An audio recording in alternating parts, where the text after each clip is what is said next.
Hi, my name's Jane Hardwick Collins. I'm a grandma and a mother and a midwife and a teacher of the women's mysteries, which is basically what I would like to talk to you about today. I want to basically have a conversation with you that maybe feels a little bit awkward to have with, say, your mum or your school teacher or whoever your equivalent source of female information is, because if you don't have the conversation, then you are making decisions without all the information, and that's not a sensible idea. So I want to talk today with you about the really important things like your body, the menstrual cycle. And our culture today has some pretty weird things going on that put women and girls at the bottom of the list. And that's not the place for us to be. We need to be in equal place at the top of the list. And what I mean by list is the place where the decisions that are made are suiting both you, the young woman, and the young man. But that's actually not the way it works these days, as you well know. So let me start by talking a bit about the menstrual cycle. And if that makes you go, ooh, yuck, then you need to talk about the menstrual cycle. And you need to understand the menstrual cycle, because how you look after yourself around your menstrual cycle is going to completely run your life. And what I mean by that is how you feel, like energy-wise, emotional, and psychological, and how you feel about your body and what you're prepared to do with your body, what you're not prepared to do with your body, and with who. So it's really where it all starts. So the menstrual cycle is not just about your period. That's a small part of it, like 3 to 5 to 7 days. The rest of the cycle is just as important as that bleeding part, and actually how you look after yourself in the rest of the cycle will impact your experience of your bleeding or your moon time or your blood time, whatever you call it. So you may have heard of the concept of a spiritual practice. So a spiritual practice is something that we regularly do by choice, that we dedicate time and energy to for the betterment of ourselves, for the purpose of choosing a path of healing and wellness. And a spiritual path takes into its considerations more than the physical, but also how that impacts us on a spiritual level, which really means how you operate in the world, how you feel about yourself and your beliefs. So looking at our beliefs and values is how we create our spiritual journey. And mostly the way people, especially women, feel about and care about their menstrual cycle and what that sets up as a spiritual practice, in other words, how that speaks of or shows our beliefs and our values, is not that good. So the thing to know about the menstrual cycle is that it is a spiritual practice, whether you're doing it as a spiritual practice or not. So however you are looking after yourself through your menstrual cycle is your spiritual practice. And what that means is it reinforces how you care for yourself, to identify that as your beliefs and values towards yourself. So it's worth getting right, because otherwise you're reinforcing a negative picture to yourself, which is not a good idea, and results in problems or pathology or pain or irregular cycles or all the things that probably most of your friends are experiencing. So the menstrual cycle runs your life, whether you pay attention to it or not. And how you flow with it, and again, I don't mean just the bleeding time, I mean the whole cycle, is going to help you understand what's going on with your body, and therefore how to best flow with that or be with that. And to notice in a biofeedback kind of a way the effects of the way you look after yourself or not, that cycle. So it's the menstrual cycle is a stress sensitive cycle, which means that if your life is stressed, and that could be physically or emotionally or psychologically, then that shows up in your menstrual cycle. So it's like a direct readout of how you've lived and whether you've partied too hard or slept too little or worried too much. That'll all show up in your menstrual cycle. So learning how you go through your menstrual cycle is step one. Now, the way to do that is to chart your menstrual cycle. There's various apps you can use, and also you can just use a pen and paper and a calendar.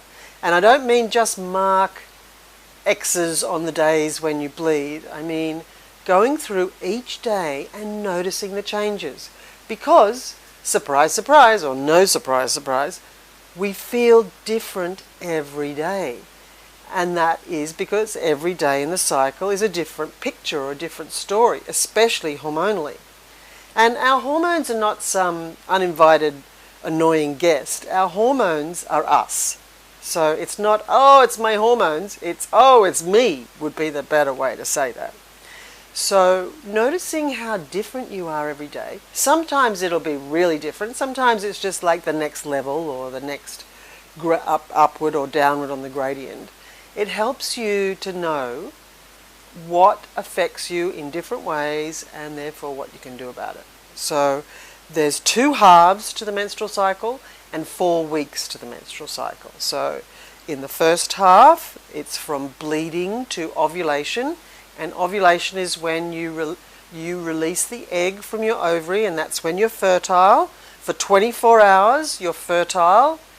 And also, there's another piece of time when you're fertile, and we can give you some notes about this to look up, but it's when the moon is in the same phase as it was on the day you were born, you have the potential to ovulate again. It's called your lunar phase return ovulation. So that's worth paying attention to, and may not be the same time as you ovulate in your regular cycle. So for 2 times a month, probably, you are fertile for 24 hours only. So it's not that you are fertile all the time.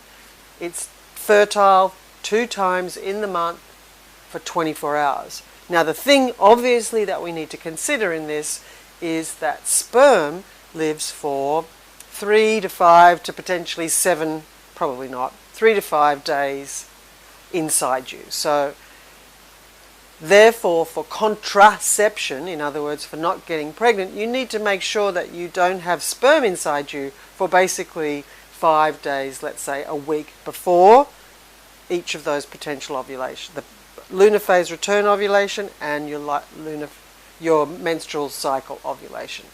And then for the 24 hours of the egg's life, because the egg only lives for 24 hours. So you need to find out what phase the moon was on the day you were born and use that in your charting process too. And notice also how you feel on that day.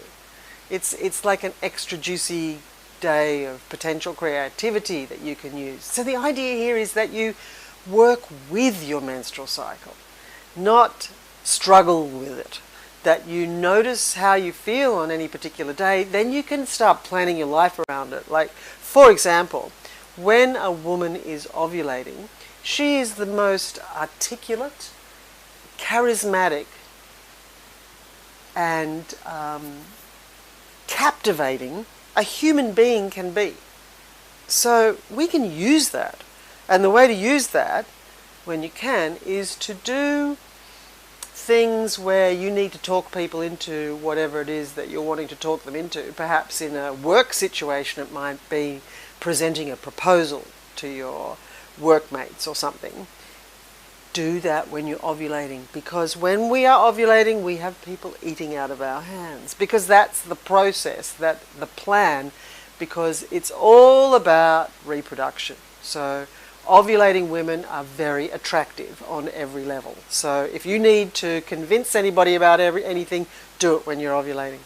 And when we're bleeding, we are in a space of deep connection with the earth and with ourselves and very inward. So that would not be the time that you would feel very much like going out and partying. So when you go against what your body's telling you, then it has to do something to remind you that you're going against what your body wants you to do. And what that means is, for example, at the bleeding time, perhaps cramps or pain or maybe even extra blood flow and clots, all with the idea that it's your body giving you a message to whatever you read that as. For example, slow down or rest. One of the things about when we're bleeding is we're usually more tired. And that's not an accident. That's kind of like part of the blueprint and the design so that we will sleep more when we bleed, because magic happens. We actually have, when we bleed, prophetic dreams, which means prophecy. We have dreams of what's to come. And when we use that opportunity and that design of us, then we know what we can be expecting that cycle or even beyond.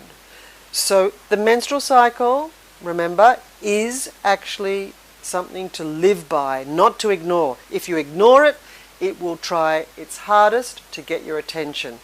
And what I mean by it is your body will do whatever it needs to do to send you a message of imbalance and a requirement for stopping something or doing less of or more of something so that you can get more into a balanced place. So the menstrual cycle is really the place to start with everything to do with being a woman. And it is like actually going through the 4 seasons that the earth does, because we are all as if the earth. And the earth goes through the seasons of spring, summer, autumn, winter, spring, summer, autumn, winter, over and over and over. And each of those, as everybody knows, takes us through the cycle of birth, growth, full bloom, harvest, decay, death, rebirth, growth, full bloom, harvest, decay, death, rebirth, over and over and over and over. So we are as if the earth, and our bodies do that. And everybody's body goes through the seasons. But for a woman, the menstrual cycle is like a reenactment of the earth's seasons within the month or the moon or however long your menstrual cycle is.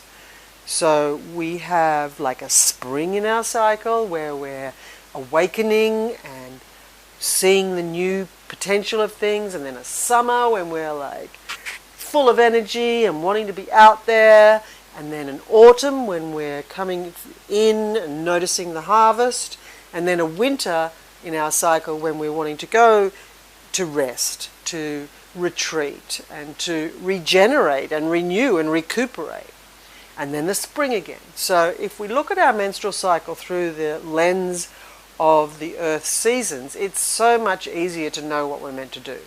And a big key in this process too, in looking at it like this, is that in week 3 of our cycle and into week 4, so the second half, the time when in the earth we would see the harvest, which is actually the results of whatever you started growing in the beginning of the cycle. And in this case, in the menstrual cycle, what that looks like is however you look after yourself, or not, when you're bleeding, will show up in week 3 and 4 of your menstrual cycle. And it's a well-known phenomenon and has actually been pathologized to the max and given a name, premenstrual syndrome.